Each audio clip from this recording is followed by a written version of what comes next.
Welcome back to Salute to Education. I'm Dennis Morgigno. We're here with Cindy Marten, the superintendent of San Diego Unified, and we're here to talk about Vision 2020, which is quality school in every neighborhood by the class of 2020.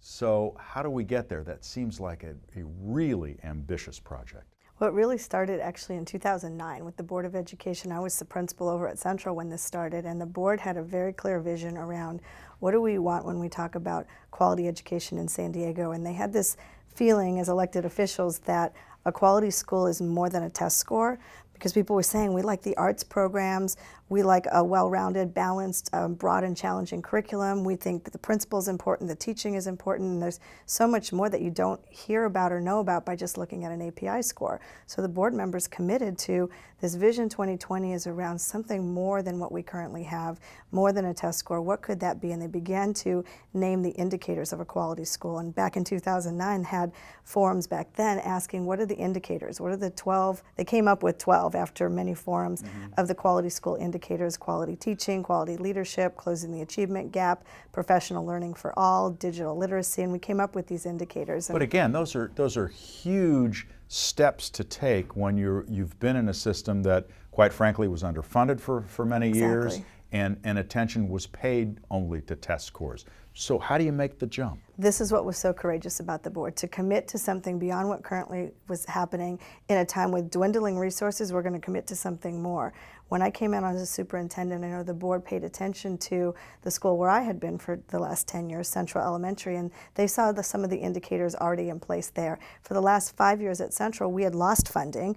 We had been through potential layoffs. We had been through many challenges, and yet we continued to improve the quality of the school, the offerings, the curriculum approach, the professional development approach, and things were beginning to happen. And so now it's a matter of implementing this vision citywide across the entire district. How can we be systemic about it? How can we be systematic about it? And in dwindling resources, what I've noticed since becoming superintendent is we have pockets of excellence all over the district. We have examples of some schools that are the model for one of the indicators, or two of the indicators, or four of the indicators, and we pay attention and say, wow, a school's doing it in spite of the district. What I would like is to see our schools doing well because of the district support, because of our systemic efforts. So we just spent the last couple of months in Vision 2020 forums, out in the schools, out in the cluster areas, board member by board member, sub-district area, asking the community members. We had community members, parents, teachers, kids, and we asked the questions. What's working towards our implementation of Vision 2020? How are we doing? What's working? And then we said, what did you find? Well, we ended up collecting, at the end of these 5 forums, we collected 900 data points, and what they said is working, and this was very heartening for me to hear. And during my first year as superintendent, they said some of the things that are working is that our principals are much more visible. Our principals are in the classrooms. One of the quality school indicators is quality leadership. That's been the focus this year of my first year as superintendent, is supporting principals to be instructional leaders in the classrooms, providing feedback, providing support. That's one of the indicators that they felt is really working, and we're continuing to improve. The second question is, what could be improved upon? And what people are very interested in is our class sizes. They want to maintain the smallest class sizes. They want access to the broad and challenging curriculum and the arts.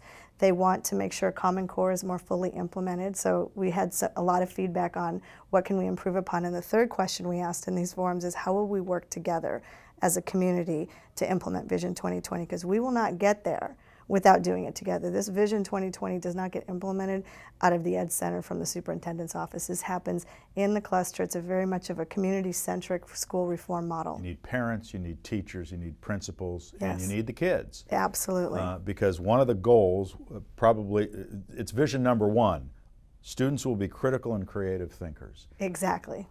That's tough that's tough when it's been teach to the test.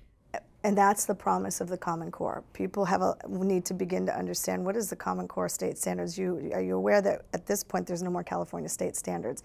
California state standards have sunsetted. There's no more California standards tests. Now we have the National Common Core standards. And it matches exactly what Vision 2020 says, that first vision that you just said around critical thinking. Common Core is about critical thinking. It's about students now, instead of reading an article, answering some questions on a bubble-in test, and now you're proficient, you actually have to read multiple source documents. You Skype with somebody in China, you read an article, you read a poem on a certain topic. You might talk about obesity in high schoolers, and you begin to unpack what that is. And from a critical eye, you have to examine multiple sources, form an opinion, develop an argument, defend your argument. That's the Common Core critical thinking, and the shift to Common Core. I actually think our board was visionary back in 2009. That was before Common Core even came. We knew we needed to change the way we're teaching in our schools. The workplace is demanding it. The workplace demands critical thinkers. Cindy Marten, thanks very much. It's very exciting. Good luck. Thank you. We'll be back with more right after this.